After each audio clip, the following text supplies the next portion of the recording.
Tabletop Spotlight, brought to you by Dragon's Lair Comics and Fantasy.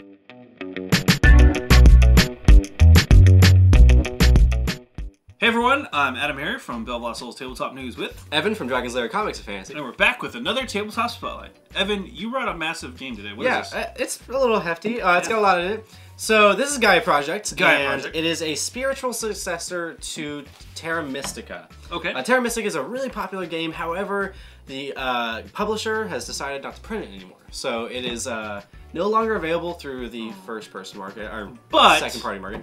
But now you can get Gaia Mystica, and it's basic Gaia Project. It's basically a reskinned version of Terra Mystica with some new rules, some new components. It's a sci-fi version, whereas Terra Mystica was a fantasy kind of realm version. Yeah. This game, you are playing a civilization trying to terraform a bunch of different planets. Hey. However, you have to terraform planets that are a lot like your home planet. So it's kind of like you gotta change some planets to look like yours. You gotta find something that's similar. Yeah. Something you can tweak. You're gonna be doing a lot to the ecosystems of these planets. I can tell you that. But yeah, it's a lot of fun, cool races. Yeah. It's not like one of those space games where you're just fighting each other. Okay. You know, there's plenty of those out there. It's really just you're trying to make new homes and spread your civilization. It sounds interesting. Sounds different too. Yeah. So let's take a look inside the Gaia Project. All right, Evan. It is the Gaia Project. Yes. This game is big. It's heavy. Man. Hold on, before you flip it. Yeah. This is actually important artwork because a lot of what you see is going to be on the game boards and stuff like that. So imagine you're just like in a spaceship, kind of terraforming a planet. Very cool. Yes. Now you can flip it. Okay. Oh, it's on my back. As we see, I am a sucker for sci-fi games that have like a universe. You know I am too. Oh man, I just like exploring universes, galaxies. So this the game board. There's a lot of components to this. It's kind of why it's got some heft to it. It does. You have a completely different board every single time. Yeah, it's kind of randomly generated. It's this kind of it's these puzzle pieces that go together. Player boards. We'll get into that. Yeah. But here's the back of the box. It's a nice box too. You have to have a nice box with all this stuff in it. Yeah, for sure. I like the art already. It's kind of retro-y. Retro, yeah. Kind of like hand-drawn. All right, let's fix this. This is a lot to go through. Okay. Now these cubes are interesting. These are not wooden. These are plastic. Okay. Some people prefer that, but yeah, you got all clear. Yeah, the clear one. Different variety of colors. Cubes. Yep. Just gonna keep going through. We got some hexagons. More tokens.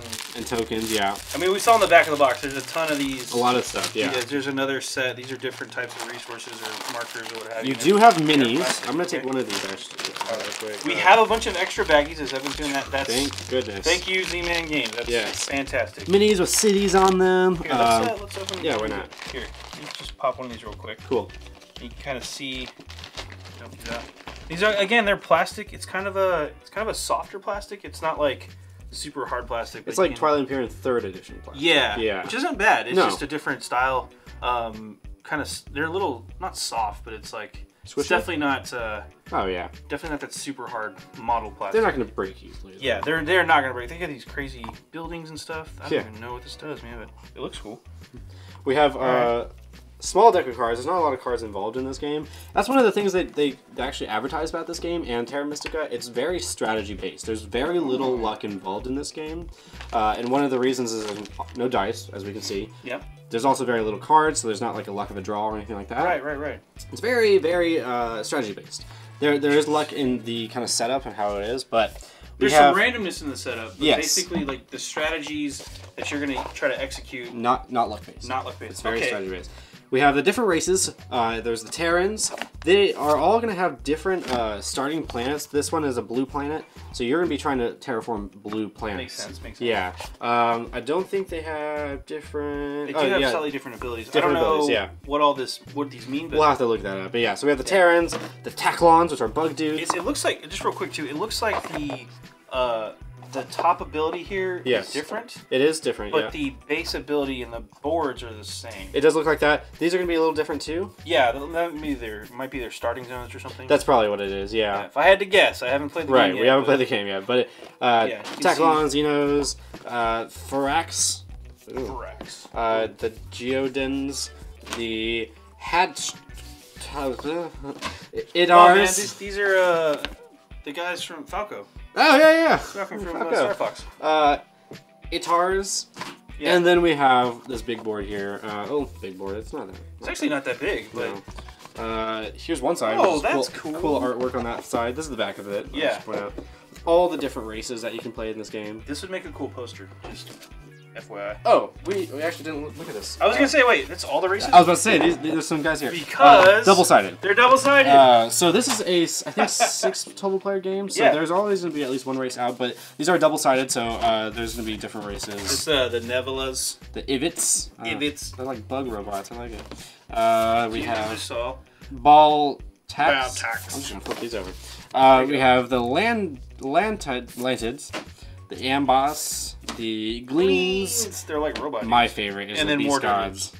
These are cool cards. Beast Gods. It's kind of, you're right, that retro art style to it. Very cool. But that's the that side. Flip that over. Boom. We have the actual board. Now this is going to be kind of your...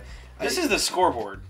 Yeah, first off, there is a scoreboard on the outside, as we can see. And then it's kind of also, I guess you could call it a market board. Yeah, this is like the console or something. Yeah, and the colors are different resource types, I guess you could say. I can't remember what they are exactly. But we'll go over that when we go over the rule books. Like, this one's like money and stuff like that. This one's, we'll go over that. But yeah, this is kind of your main non-map board that you're going to be using. And then we've got just some errata real fast. We've got... a rule book. I think that's the main rule book. We have the single player aid. Yep, single player game. And then is this a? Okay, this is the Automa. This is the single player. I thought that was the Automa. This is like the this is the player aid for the Automa. Okay, so. And then the punch outs, like it's an FFG game. What? It is kind of. It's a Z-Man. Let's point that out. It's Z-Man, but they use FFG cards. Yeah, that's fair. Okay. All right. It's a nothing at the bottom of the box. See, right there. Oh, you're right. Okay. Well, the advertisement. Okay, so seriously though, these are going to be what you're making the map out of. You're going to be puzzling these together. So the map's going to be different every time because it's, different sides and different arrangements. You could rotate them. Yeah. But this is the actual playboard. Yes. Yeah. You're going to put those together. And you can see these are kind of the same shape as what you put down here. So these go there. They're like little computer chips or SIM cards. Kind of little, I don't know if they're going to have SIM cards in that. They're space SIM cards. Sprint and Verizon are around. We have more of those. More of the same. Looks like different. Yeah. We have even more. Yeah. Actually, they are the same down there. Look at that. Okay, yeah, makes sense. Okay. More the same. But obviously these are different. These are different. Yeah, the planet tiles are different. Planetary. Keep going. I'm trying not to punch anything out. Got even more planetary tiles. Also, I'm sorry. Flip it over. Oh yeah, these are two-sided. There are blanks ones, but this one's a blank side. There's also a number. I think that has to do if you want to build a galaxy based off of one in the rule book. I could be wrong. Well, the other thing too is it's got like it's got a number and a direction. Yeah. So you kind of know like if you want to rebuild the same galaxy, you can. Yeah. Because you just write down the number and the orientation. That makes sense. Yeah. So keep going, and then we have this. Looks like a baseball arena. But no, it's I think this is the progression for the turn order. Yeah, they've got these tokens too. Yeah. It looks like these are the different starting planets. Starting planets, yeah. So there's like the Terrans and then these might be keeping track of how you terraform stuff. Yeah. So there's the next side.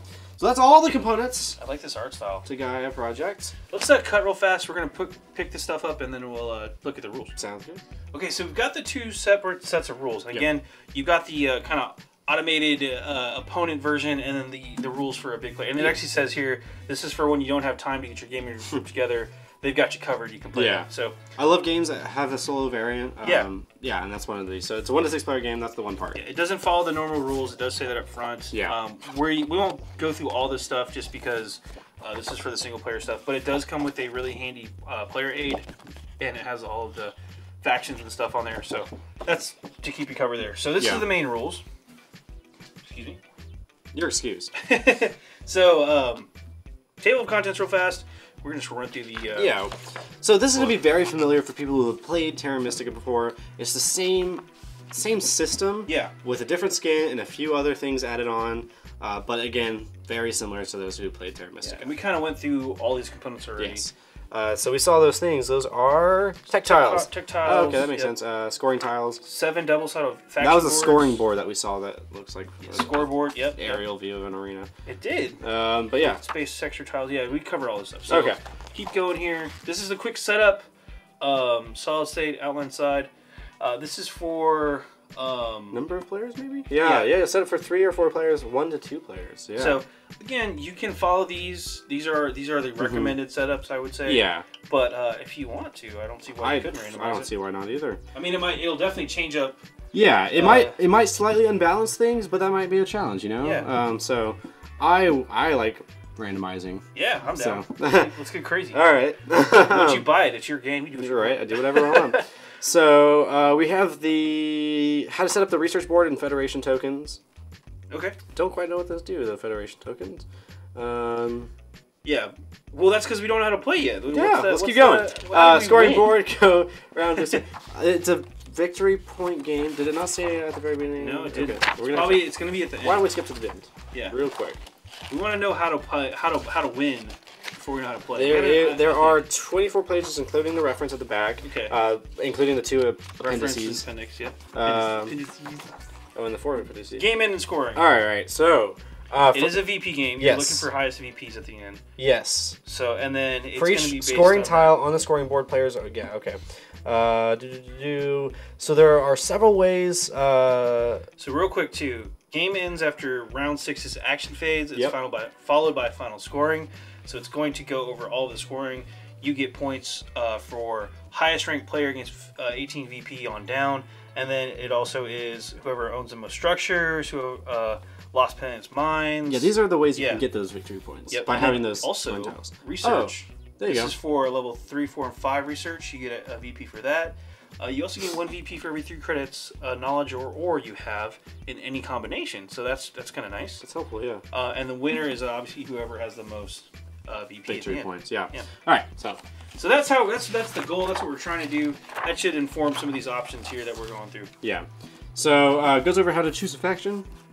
I think you can do it randomly if you want to. Yep. Obviously, some of the factions share the same board, so you're not going to have the same game with it. Right. Yeah. You've got to make some choices there. Yes, that's one thing. Placing your first structures, you're going to start on the planet that you have to. So the Terrans have the blue planets. They're also going to be terraforming 4 blue planets. Okay. Or making blue planets. So that's also a game component to it. We have goal and gameplay. We should have just read a couple more pages. This is what we get for being impatient. So, what is the goal of the game? We already talked about it, but 6 round scoring tiles, blah, blah, blah. I mean, we like to see this at the very beginning. Yeah. But that's not making notes or anything. Just but they did put it towards after the setup, so we'll give them credit for that. We'll give them credit, yeah.